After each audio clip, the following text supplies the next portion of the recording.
napipigilan ng sakit ang tamang paglaki ng inyong anak. Kaya importanteng palakasin ang kanyang immunity laban sa mga sakit tulad ng pneumonia.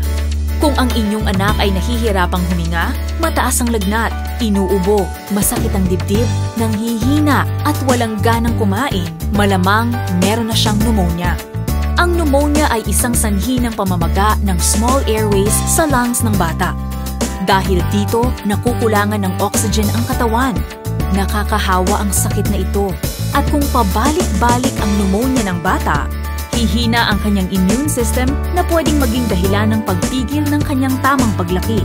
Pwedeng permanente siyang mawalan ng up to 11 millimeters in height if constantly exposed to pneumonia. Ibig sabihin nito, mas maliit siya sa dapat niyang natural na laki. Kaya habang maaga, palakasin ang immune system ng inyong anak by giving Selene Plus drops to babies 1 year old and below, and Selene Plus syrup for children 2 to 6 years old.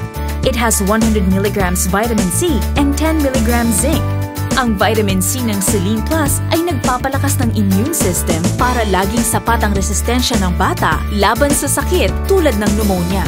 At kapag hindi sakitin ng bata, may 10 milligrams of zinc ang Selene Plus na tumutulong sa katawan na gumawa at mag-produce ng growth hormones.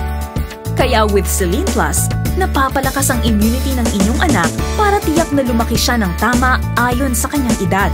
At dahil alam mo na paano pigilan ng sakit para sa tamang paglaki ng inyong anak, no excuses na dapat pagdating sa sakit tulad ng pneumonia.